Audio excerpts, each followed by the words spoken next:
There's nothing he's going to be able to do to me that I haven't seen before.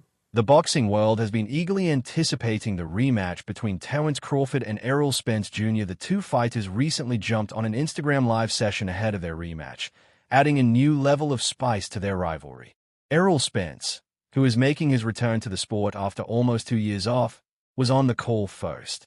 "I could happen. I mean, why not? Proper want to if Crawford wants to challenge himself to be great. Let him try to be great. You know," Spence said. "So you know what I'm saying. I'm with it. So you know I'll be going. I'll be going for Bud. You know, if he was joined by Terence Bud Crawford, the only man to knock him down, knock him out, and defeat him in his 29-fight career." Between the pair, Errol Spence has been the one pushing for a rematch after Terence Crawford disputed his Hall of Fame status. The argument between the two fighters was heated, with Crawford advising Spence against a rematch if he's not set to lose his life. Spence, however, called Crawford a coward for finding excuses to avoid him. Boxing fans have had different views on this, with some feeling like Crawford has seen the best of Spence and there's hardly anything Spence brings to the table that Crawford won't handle skillfully.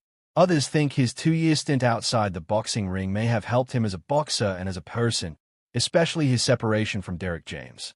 Just before the live session, there were rumors swirling around Errol Spence's retirement, which the former unified welterweight champion has denied. Suggestions he is retiring from the world of boxing were reported on social media, but Spence Jr. himself denied the report. The live session was very heated because Crawford kept advising Spence against a rematch.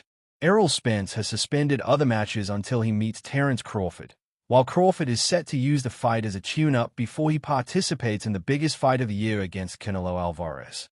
For now, Spence has talked about his future in the past, ahead of his fight with Sebastian Fundora, which was originally scheduled for October 2024 and then moved to January 2025.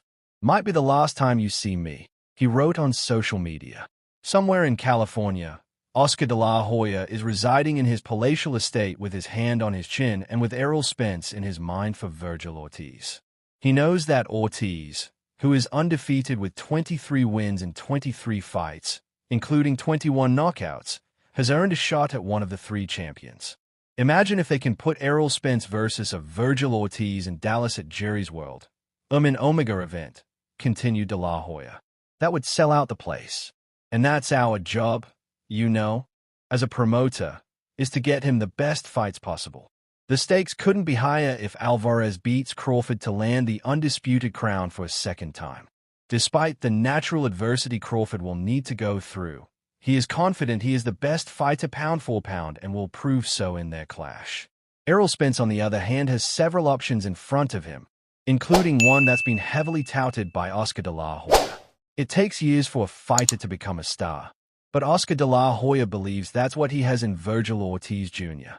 Terence Crawford dismantled Errol Spence Jr. in a tour de force performance, scoring a 9th-round TKO in the long-awaited super fight to capture the undisputed welterweight championship.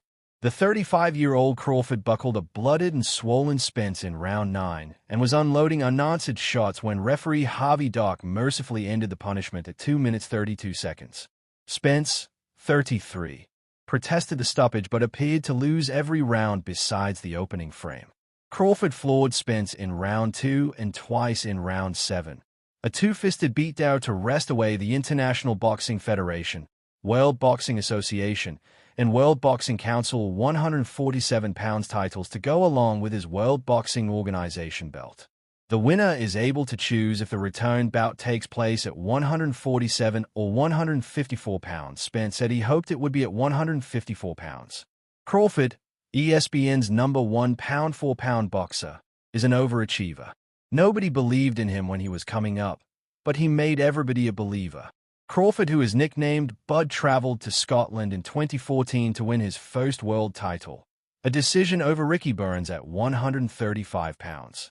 He went on to win the undisputed championship at 140 pounds and is now the first man to capture all 4 belts at 147 pounds. "It means everything because of who I took the belts from," said Crawford. Spence claimed Crawford was the better man on the night. According to him, Crawford was using his jab, and his own timing was a little bit off. Terence was catching him in between shots. There's a bidirectional rematch clause that Spence can trigger within 30 days of the fight, and he vowed to be a lot better the second time around. The rematch was supposed to happen before the end of the year, probably in December, because of what he envisioned. Crawford captured the World Boxing Organization welterweight title in his first fight at 147 pounds in June 2018, a TKO victory over Jeff Horn. There have been calls for a summit meeting against Spence.